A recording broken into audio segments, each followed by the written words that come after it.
We did it! Yes! Woo! Damn it. I broke a light bulb. We did it! With 4 days left to spare, we reached the goal of $3,500.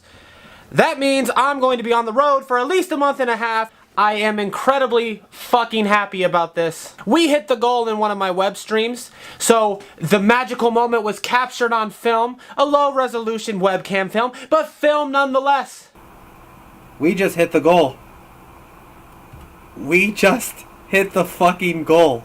I am so incredibly fucking thankful for each and every one of you human beings. I've been in a dark place recently. Things have been going poorly for me over here. And every time that happens, I tend to get into this headspace where I think everything I do is worthless and I'm mediocre and no one gives a shit. This kind of brought me out of that because I was thinking maybe we'd hit $900, maybe we'd hit $1,000 and I'd be able to go for a couple weeks, which would still be pretty cool. I wouldn't have complained about that, but you guys went above and beyond. We raised over $700 just yesterday. Blows my fucking mind. But anyway, I did promise that if we reached our goal, if we reached that milestone, that I would do one more long-winded Q&A session. And since we reached the goal, I gotta be a man of my word. On to the questions. What is your single favorite photo you've taken of each one of your immediate family members and muses, and why is it your favorite? I decided to answer this one first because this is gonna be a long fucking answer, and it took me forever. Because it's like, how do you pick your favorites? I'm gonna start with my family because those ones are easier to me for some reason. This is my favorite photo of my dad. I like it because it just looks so genuinely him. My dad tries to give off like an edge. You know, he tries to seem like he's a hard ass. He'll crack jokes at your expense constantly. But underneath that, if you look a little bit deeper, he is literally the softest human being I have ever met in my entire life. If it wasn't for that man, I would not have this camera right here, which basically means I would not have a career. He stuck his neck out for me, he co-signed on a loan, and I was able to get this Canon 5D Mark III in 2014. I realize that has nothing to do with this picture, but it kinda does, because I took this photo the day that I got my camera. This was the first shoot I ever did on it. And at the time, my dad was newly single. He was ready to get back in the swing of things, and he thought, I want to give online dating an effort. He never actually did it, but these photos were meant for that. I love it because he was just as excited about me getting this camera as I was, if not more so. And I think this photo shows his genuine personality. It brings it out. This is my favorite photo of my mom. Oddly enough, I believe it was my second shoot on this camera. I think I shot my dad's photos, and then the next day my mom's like, hey, when are we gonna do a shoot? And I was like, let's do it right now, I'm not doing anything. So we drove around in the freezing cold, and I ended up with this. I like this photo because it's more of a candid. The wind was blowing extremely hard. Fun fact, back in the 80s, my mom was a model, which is kind of crazy to think about because it's a weird thing. My aunt is an artist and has a son that's a model. My mom was a model and had a son that's an artist. It's weird how that works out. But anyway, my mom has her like traditional faces and angles, and they're all great. She's a very beautiful woman. She had to be to produce all of this.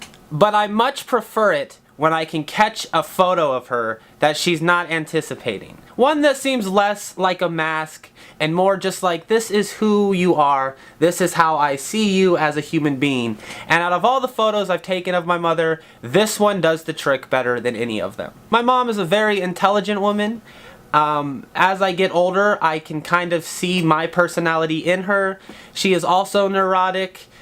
She is also self-deprecating. And I remember her being very excited about these photos. Not this one in specific. I don't think she ever uploaded this one. Probably because it doesn't feature one of her distinct angles, like this one, or this one, or this one, or this one.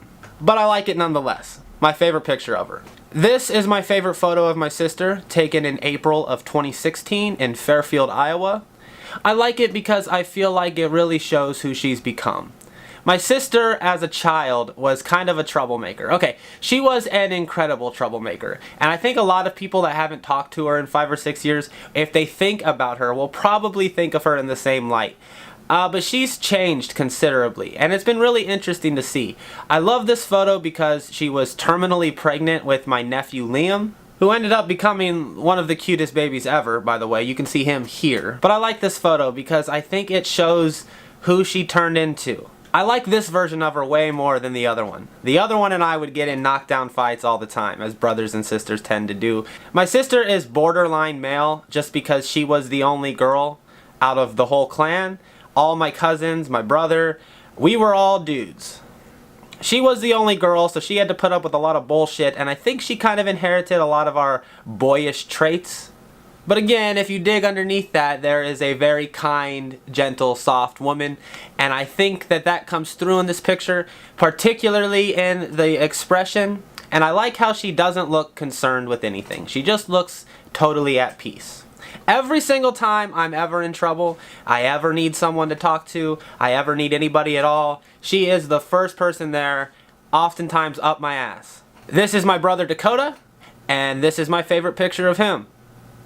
I like it because he becomes super dedicated to things when he finds enjoyment in them. And that's something the two of us kind of share personality-wise. In a lot of ways, we're very contrasted because he's pretty extroverted, happy-go-lucky, likes being around people, stuff like that. And I'm this introverted misanthrope that finds solitude to be my most peaceful place.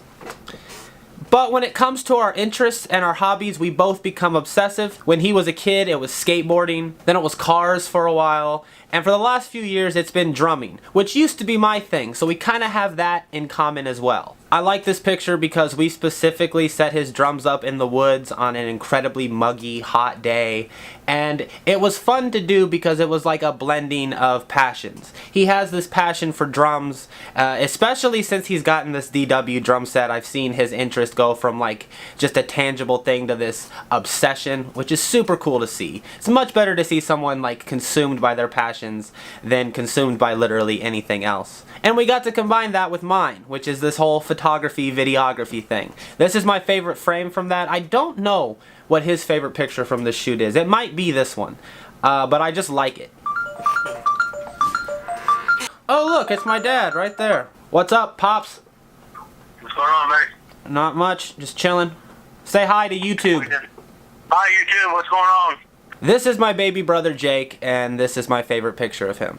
It was shot in the summer of this year, 2017, I believe July, and it was just a really fun time. The night before, we convinced my mom to let him shave one side of his head and dye it purple. I guess he shaved all of it, actually, now that I think about it. He dyed the bottom blonde and the top purple, and admittedly, it reminded me of myself at his age.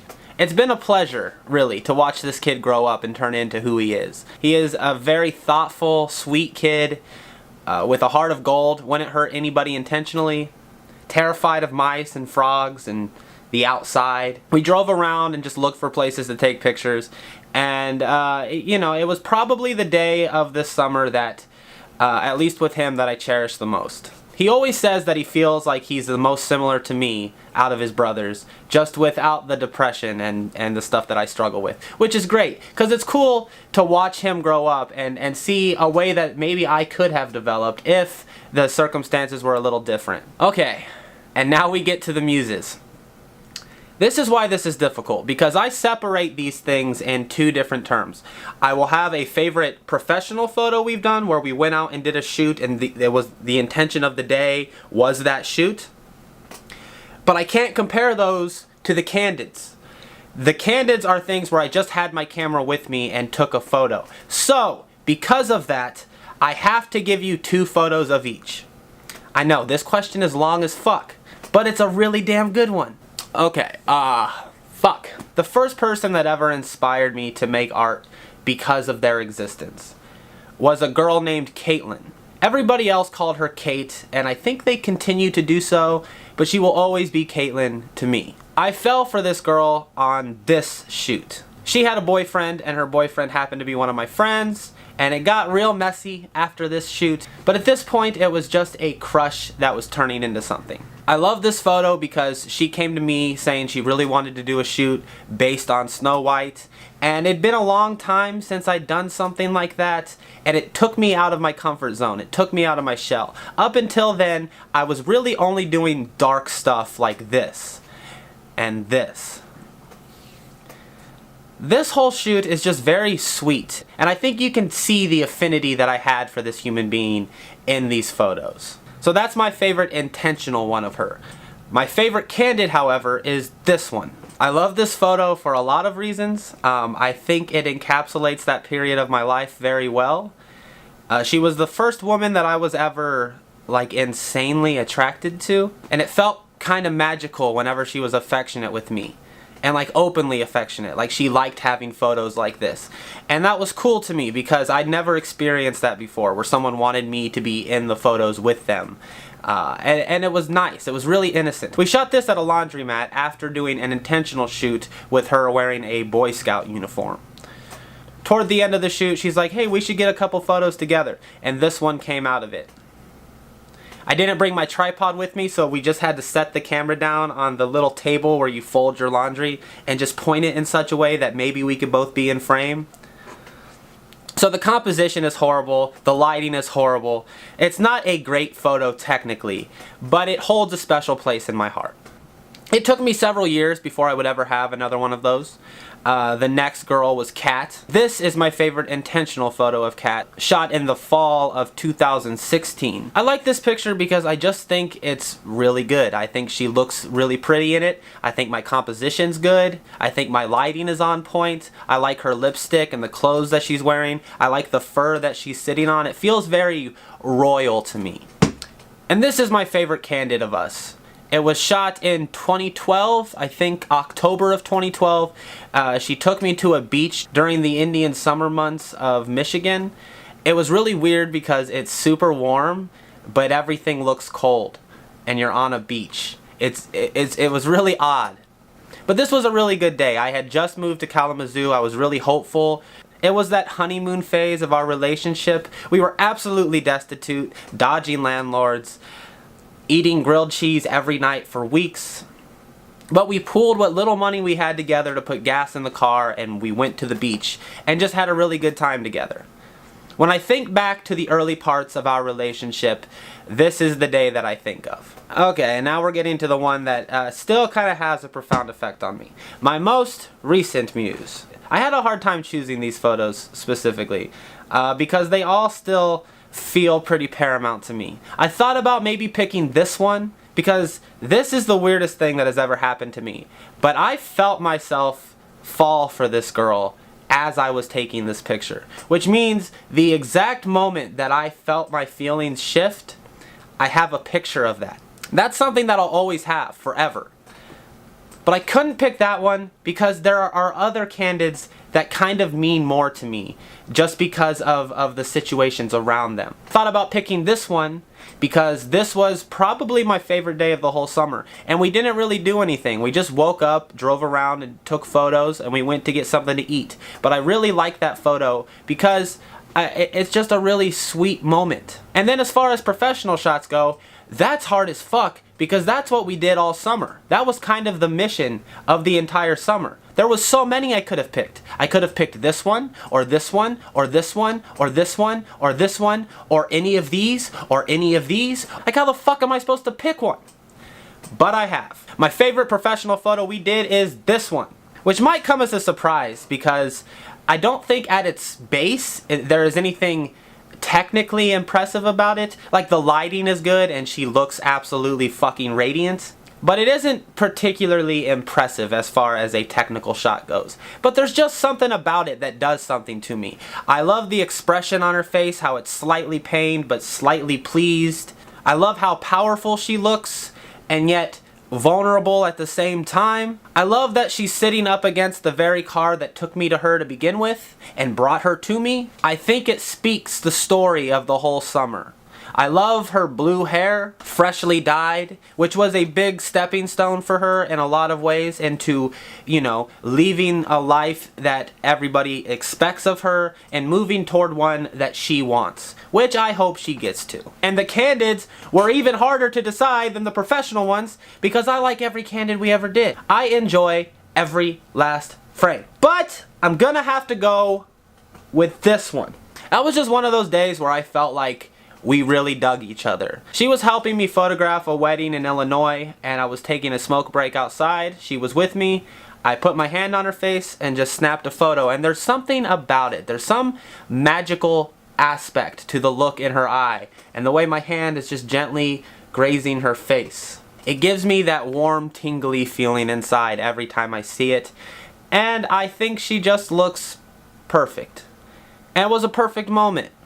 Inevitably, the perfect moment ended quickly because, like, the weird thing about her and I's thing, whatever it was, is whenever we would have, like, a saccharine, sweet moment, she would become, like, hyper aware of it and sabotage it. So I got this photo and maybe a couple frames after, and then she's like, ugh, and moved my hand away. And then we went back inside and finished the wedding. But I kind of like that too, because it tells the whole story. At least my whole story. Hers is probably different. Okay, so we got through one question. Whose, if anybody's, work inspires you? I get inspired by a lot of different people, but it's never for the reasons that one would think. Like, my favorite photographer is a guy named Noah Kalina. He does stuff like this. Generally just makes me feel like I'm never going to be good and I'm always going to be mediocre. But his work in particular inspires me to be better. It seems like he just captures gold effortlessly, and I want to get to that point. I'm not quite there yet. In terms of writing, my favorite poet is Charles Bukowski, and he's the kind of writer that you're either going to love or hate, and there's really no in between. But I think that just speaks volumes about the skill that he had, the fact that everyone has such a visceral response when they hear that name. And I think his work is fucking phenomenal. Why do you like taking pictures of women? Do you prefer taking pictures of buildings or people? I like taking photos of women because I am incredibly attracted to them. I really like to showcase people how I see them in my mind, which is a really pretentious way to go about it. But I'm a pretentious motherfucker, so what can I do? It is the reason why I enjoy it. Furthermore, women are more interesting to me mentally than men are. Men make sense to me and women do not. I know that that is an overarching statement, but for the most part it remains true. Even with men that don't think like me at all, I can at least understand why they believe the things that they do and why they react in the way that they do. When it comes to women, I have no fucking idea. Half the time when they're upset, I can't fathom why, and then even when they tell me why, I don't understand it at all. There is a fundamental disconnect in understanding, and that is intoxicating for me. I like the mystery. And, you know, admittedly, one of the big reasons why I started making art in the first place was because it was an excuse to talk to women. I think that's why most guys do anything, really. Like, we're very shallow, primitive creatures, for the most part. I'm sure that there are some enlightened men out there, but I sure as fuck am not one of them. It's been a great way to meet women. It's been a great way to talk to them and have something that we can do. And on top of that, I like making them feel beautiful. I think I'm pretty good at it. When it comes to what do I prefer to take photos of, I guess it just depends on the day. There are some days where I wake up and all I want to do is shoot photos of people. Like, portraits are just my jam. But then there are other days where, you know, maybe the fog will roll in, or it'll be snowing, or the clouds will just look cool. And I prefer buildings then. I prefer architecture and landscapes. It's all just based on my mood. It varies all over the place. I have yet to find a style of photography that I don't enjoy doing. I think it's all a good time. It's all fun. And there's a million things to learn. What's your favorite lyric of all time? Well, Jesus Christ, if that's not just an impossible fucking question. I can't pick an all-time favorite lyric because there's just so many of them out there. Right now, the one that speaks to me in specific is a lyric by the band Brand New, and the song is called At the Bottom. A deer that a hunter shot in the heart. Some dogs that got hit by cars all came to spill their guts. I'm sure that YouTube is going to flag because of that, but it's also the way that he says the lyric. I like that one a lot. There's also an Every Time I Die lyric. This one. It is better to destroy than to create what is meaningless, so the picture will not be finished. Again, it just speaks to me on a fundamental level, and I enjoy it. What are the most unattractive qualities, personality and physicality wise, in your opinion? Personality wise, the biggest turnoff for me is somebody that is either bigoted or closed-minded. If you hate a whole group of people just because of who they are intrinsically, chances are I'm not going to like you. I hate closed-mindedness. I don't like to talk to someone and them tell me there is no way that I would ever do this, this, and this. And it's just so concrete. Like, there's lines to be drawn, sure. But I hate when there is a line with every fucking thing possible. For instance, you know the common phrase, I would do anything for love, but I won't do scat. I agree with that. That's where I draw the line personally. But it's a huge turnoff when, like, there are only certain sex positions that someone will do, or there's only certain ways that you can kiss somebody or touch somebody. Like, when there's so many barriers on fucking everything, it's just like, get the fuck away from me. And physically, I don't know what my biggest turnoff is. Probably hairy feet. Like, if I have, like, it's never happened to me, but I imagine if, like, I was hooking up with somebody and I looked down and their feet were super hairy, it would gross me out to the point that I could not continue. Also, you gotta smell good. Like, if you smell bad, not touching that with a 10-foot pole. Are you planning any future collaborations with Ein Astronaut? I would love to. The dude is a very busy man, and I'm about to leave for a month and a half coming up soon. So probably not in the near future, but I wouldn't count us out. At some point, I'm going to stop suggesting and start insisting. It's just neither one of us are at that place yet.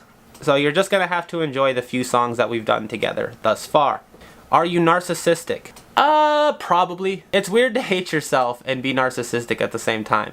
But I generally am consumed by my own thought processes. And sometimes it's hard for me to take others into consideration due to that. So probably just by that, at its very core, I am a textbook narcissist. I love the sound of my own voice. I love attention. All textbook examples, really. I probably can't run from it. I could tell you otherwise, but I'm pretty sure you'd know I was bullshitting. I don't think there's a single person that sits in front of a camera and talks that isn't at their core narcissistic. Like, you kind of have to be. Hey, everybody, pay attention to me because what I have to say is relevant. You're gonna want to know this. I hate to be the guy to bring up the past, but seeing how things have progressed, how do I feel about TJ? If you don't know who TJ is, he is the amazing atheist. Used to work with him way back in the day. I don't really think about him at all, to be honest with you. I wish him well. I don't have any sour grapes about him. I hope he's still doing cool shit. I'm a little pissed off that we never got a chance to make the movie we discussed making, because I do think his ideas and writing with my cinematography would have been an amazing blend. And you know, maybe at some point there can be enough time separating then and the future that maybe we can collaborate on something again. I'm not 100% opposed to it. I think this is more of a question that you'd have to direct at him. My damn battery died midway through that question. I have no idea where it ended. So I guess that's it. I harbor no resentment. I hope he's doing well. I wouldn't mind working with him again someday, maybe, possibly. Who knows? I'm keeping every option open. Life's too short to hold grudges. What is the best thing about being a photographer? What are my favorite things to photograph? The best thing about being a photographer is when you're someone that's obsessed with memories, it's like you get a cheat time a little bit.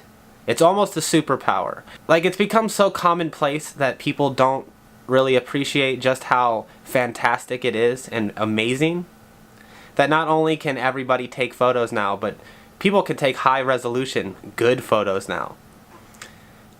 It's like cheating death. Every photo you take has a chance of outliving you.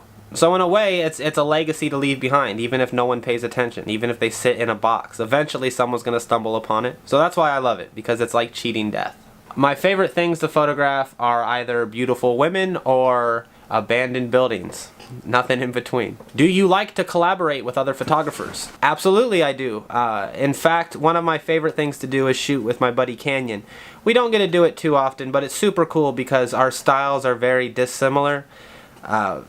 But you can tell that there's some kind of semblance of similarity to him anyway. Like, for instance, I did a shoot this summer with him during a street fair. He got this photo, I got this one. Both are super fucking dope and super fucking different. It's cool to see how other people see shit and how much different their end product is to yours. And I also love that there's no ego there. Like, we're not trying to outdo one another. We're just doing our thing. This one's going to be a doozy, and it's going to piss some people off. Fair warning. What aspects of the current feminist movement annoy you the most and why? It's gotta be the thought control and the censorship. For instance, just for fun recently, because I thought it was funny, and it's kind of true as well, I posted this photo on my Instagram. Ha ha, it's funny, Drake's making a funny face and it's relatable. Hashtag relatable. Sure enough, someone comments, body shaming isn't cool. As if having a preference is fucking body shaming. I feel like discussing anything with hardcore feminists, not that this person was a hardcore feminist, I don't know if she is or not, but the hardest thing to do is walk around the minefield of language. It's like if you say certain words, they're instantly going to be pissed off. And you can't talk to somebody like that, because if they're that easily offended where you can't even say a word, then there's no discourse to be had. It's just people shouting over one another. I hate the professional victim complex that many feminists seem to have in this country nowadays. It's become fashionable to be a victim. The humongous thing comes to mind. Yeah. You want my name? Yeah, sure. It's humongous. Okay. Humongous what? And this is the person who just got interviewed as a pro-bunker person of color, as if you represent us.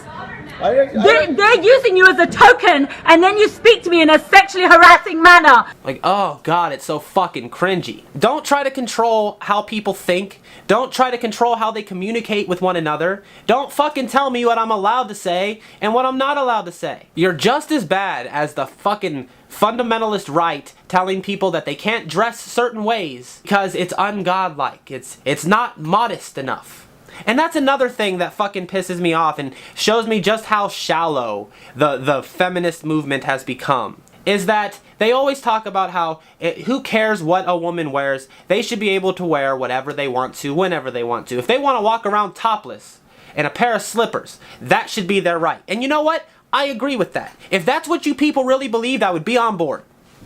But it's not. Because every time someone goes against your sensibilities, and they do that, for instance, Miley Cyrus at the VMAs a few years ago, you people are the first ones to cry foul. So not only are you full of shit about what you believe in, but you're a fucking hypocrite about it. It also annoys me that most hardcore feminists I know are the first ones to tear other women down. Not in public, obviously, but in private. All the most disgusting things I've ever heard a woman say about another woman has been said to me by somebody that calls themselves a feminist. I don't know why that is. I don't know how that is, but it's very fucking true, and I find it deplorable. I find it absolutely disgusting. Don't say that you're all about love and acceptance and equal rights for all, and then in private talk shit about people that you call your friends.